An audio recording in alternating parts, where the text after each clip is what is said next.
This is Amateur Logic, episode 121 for September 15th, 2018. This episode of Amateur Logic is brought to you by MFJ, the world leaders in ham radio accessories at mfjenterprises.com. And by ICOM. See how you can get the most out of this contest season with ICOM.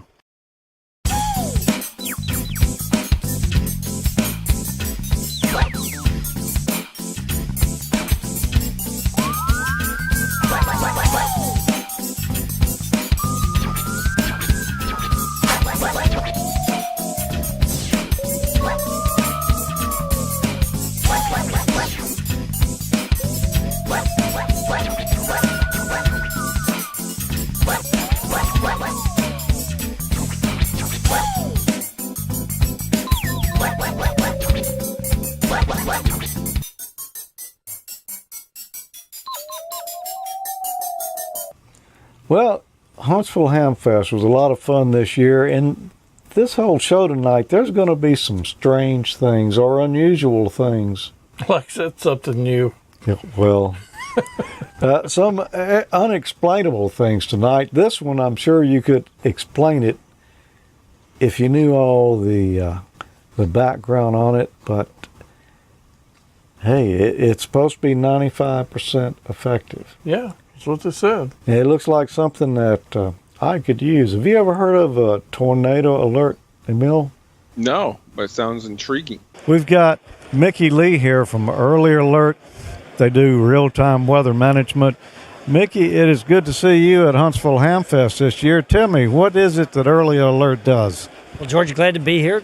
Thank you. Early Alert has a device called the Tornado Alert Unit, and it's a standalone device that's designed to fill some of those gaps in our warning system so that people are aware when there's a tornado that's approaching that they need to take shelter from.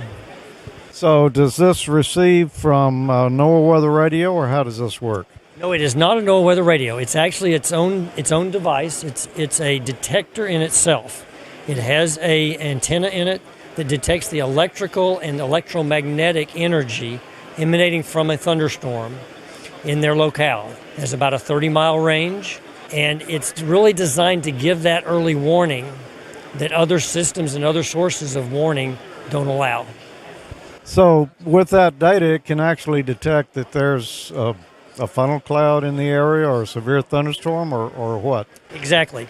There's 5 different levels that the display will demonstrate, and I'll demonstrate for you here. The first level is, of course, that there's no threat.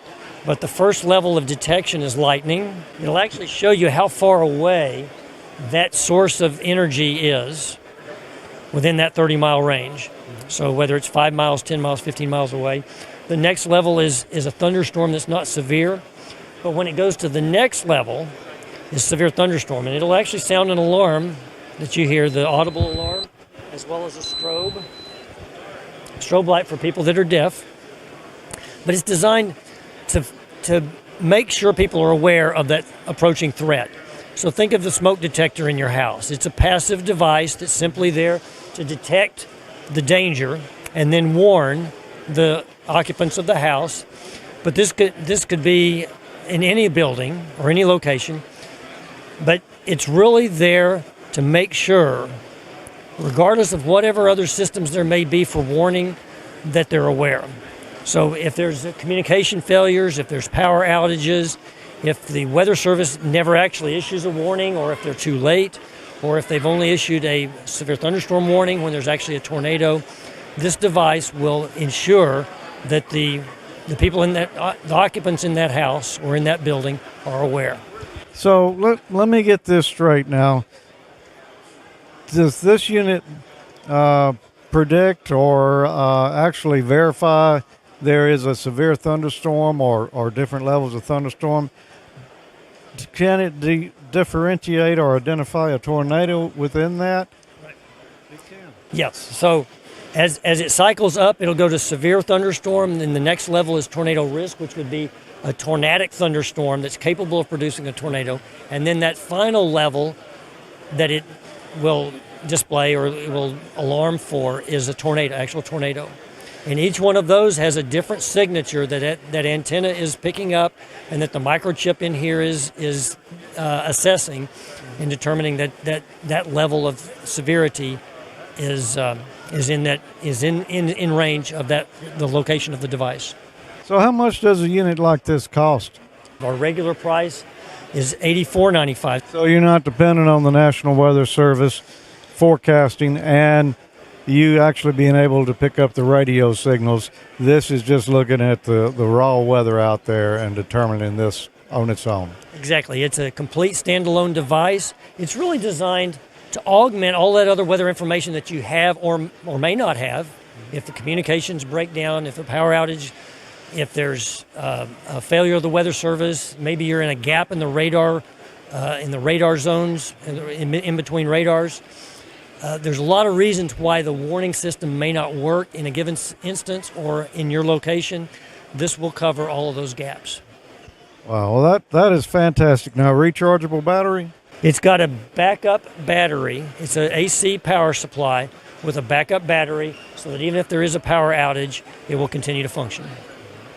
Well, thanks for talking with us and making us aware of this. That sounds like a great device there, and just reading Mother Nature and telling what's going on. Technology's made some great advances, and thank you, George, for having us on your show here. One of the other things, George, that this is really great for is amateur radio operators always want to undo their antennas from their radios before they get maybe a lightning hit or whatever. This gives them a further advance notice of that. So we're saving that expensive radio gear. Cool. Well, you just gave me an idea there. Yes, sir. It's a great advantage. Yeah. All right, and you're David, KB5EDB. Yes, sir. I'm out of San Angelo, Texas, and been at Ham nearly 48 years. And so this is a great advantage that we use in conjunction now with everything else. Cool. Well, thanks, guys, for talking with us today and letting us know a little bit about the tornado alert. Thank you, George. Thank you. That's pretty cool. I was asking him at the end. It reminded me of, I always thought it was kind of a wives' tale that you could put your television on channel 2, and when the tornado got closer, you could see the interference, the static on the TV change. But he did say that's the same principle it works off of. I forget what it's called, the Wheeler effect or something. I was going to look it up, but I was afraid to mess with the computer while the video was playing. But it's a pretty interesting device.